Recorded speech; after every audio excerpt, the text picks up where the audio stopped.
किसान साथियों, कई बार हमारी गेहूं की फसल दब जाती है। दबने का मतलब कमज़ोर हो जाती है, वैसी ग्रोथ नहीं रह जाती है। पौधे पीलेपन, पौधे में कम कल्ले, सिंगल या डबल कल्ले आपको दिखते हैं। बहुत ही पतला कमज़ोर आपका पौधा दिखता है, अच्छे से विकास नहीं हुआ है। तो ऐसे में आपको क्या करना चाहिए? अपनी दबी हुई कमज़ोर फसल में आपको कल्ले कैसे बढ़ाने चाहिए, यहाँ पे हम दो तरीके आपको बताएंगे और दोनों ही बहुत ही आसान तरीके हैं। और कम लागत में आप यह तरीका अपना के अपने गेहूं में दबी हुई फसल में फिर से नई जान ला सकते हैं। आपके पौधे में हरियाली आएगी, आपके पौधे में चमक आएगी, आपके पौधे में ढेरों कल्ले आएंगे, आपकी फसल में जड़ों का विकास होगा, आपकी फसल में कल्लों का विकास होगा।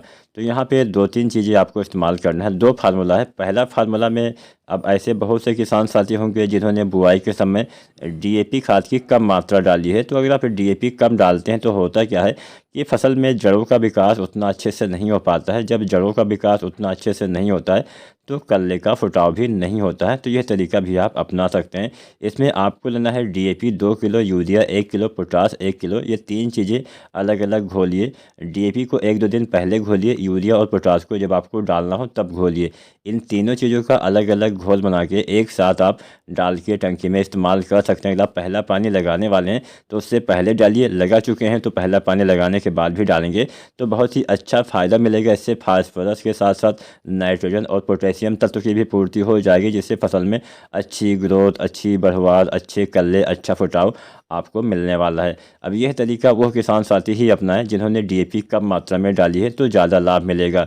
वैसे आप चाहें तो सभी किसान साथी इस्तेमाल कर सकते हैं, लेकिन जिन्होंने फास्फोरस की थोड़ा कम मात्रा डाली हुई है वो अपनाएंगे तो थोड़ा ज़्यादा लाभ मिलेगा। अगर आपने फास्फोरस यानी डीएपी बुआई के समय उचित मात्रा में डाली हुई है और डीएपी के साथ में आपने जिंक वगैरह न डाली हो तो आप ये फार्मूला ना भी अपनाएं तो भी चल जाएगा। आप चाहें तो 12-61-0 एनपीके भी डाल सकते हैं। इसमें 61% फास्फोरस होता है। मतलब यहाँ पे मेरा कहने का मतलब यही है, आपको फास्फोरस वाले तत्व की पूर्ति करनी है। आप चाहें तो डीएपी का स्प्रे कर दीजिए। अगर आप इसका स्प्रे नहीं करना चाहते हैं तो जो 12-61-0 एनपीके आता है इसका भी आप स्प्रे करेंगे तो भी अच्छा लाभ आपको मिल जाएगा। ये तो पहला तरीका हो गया जिन्होंने फास्फोरस वाली खाद कम मात्रा में डाली है, यानी आपके पौधे में जड़ों का विकास अगर नहीं हुआ है तो आप ये तरीका अपना सकते हैं। दूसरा तरीका हम जानते हैं, मान लीजिए थोड़ा बहुत पीलापन आपके पौधे में दिख रहा है, अच्छे से कल्ले ग्रोथ बढ़वार नहीं हुई है, तो यह तरीका आप अपनाइए। इसमें आपको लेना है यूरिया 1 से 2 किलो, बुझा हुआ चूने का पानी आधा किलो चूना आपको लाना, उसको आपको शाम को भिगो देना है। सुबह जो पानी बचता है वही पानी इस्तेमाल करिए। तो वही आधा किलो आपको बुझा हुआ चूने का पानी इस्तेमाल करना है। मैग्नीशियम सल्फेट आपको लेना है 300 ग्राम, मैग्नीज सल्फेट लेना है 300 ग्राम। मैग्नीशियम सल्फेट आपको लेना है 1 किलो। ये दोनों चीज़ें अलग अलग होती है।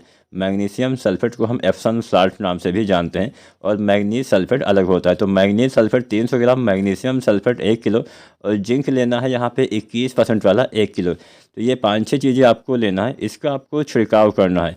इसके छिड़काव से बहुत सारे तत्वों की पूर्ति होने वाली है, बहुत सारे माइक्रोन्यूट्रिएंट्स की पूर्ति होने वाली है। साथ में आप फेरस सल्फेट भी लीजिए 500 ग्राम। तो यहाँ पे ये 6 चीज़ें लेना है। जिंक 33% वाला या फिर 21% वाला भी आप इस्तेमाल कर सकते हैं। 33% वाला डालना चाहते हैं तो 700 ग्राम, 21% वाला डालना चाहते हैं तो 1 किलो लीजिए। फेरस सल्फेट लीजिए आधा kilo, magnesium sulphate 1 kilo, manganese sulphate 300 ग्राम, बुझा हुआ चूना 500 ग्राम, यूरिया 1 से 2 किलो। ये 6 चीज़ें आपको लेना है। इनका आपको अलग अलग घोल बना के एक साथ प्रयोग करेंगे, बहुत ही ज़बरदस्त फ़ायदा देखने को मिलेगा। आपके पौधे में पीलापन है तो पीलापन भी दूर हो जाएगा, आपके पौधे में हरियाली नहीं है तो हरियाली भी आ जाएगी, पौधे में चमक नहीं है तो चमक आएगी, पौधे में अच्छे कल्ले, अच्छा फुटाव, अच्छा लाभ आपको दिखाई देगा। इसका इस्तेमाल भी आप सिंचाई से पहले या बाद में कर सकते हैं। आपको अच्छा लाभ 50 दिन के अंदर करते हैं तो ये काम बहुत अच्छा करता है। वैसे तो सबसे बढ़िया टाइम 25 दिन के आसपास है। 25 दिन या 30 दिन या 35 दिन तक इस्तेमाल करेंगे गेहूं में तो बहुत ही ज़बरदस्त फ़ायदा आपको दिखाई देगा।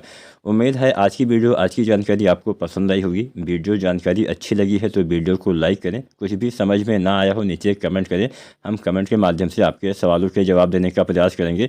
और आपकी गेहूँ की फसल अभी कितने दिन की हो गई है, आप हमें कमेंट के माध्यम से अगर यह जानकारी भी देते हैं तो हम आगे उसी हिसाब से वीडियो बनाएंगे कि हाँ, हमारे किसान साथी की गेहूं की फसल अभी 10 दिन है, 20 दिन की है, 30 दिन की है, 40 या 50 दिन की है, फिर बालियाँ निकलने वाली है, तो उस हिसाब से वीडियो आना स्टार्ट हो जाएगी। अगर वीडियो अच्छी लगी हो तो लाइक करना और चैनल सब्सक्राइब नहीं किया है तो सब्सक्राइब भी करिए। धन्यवाद।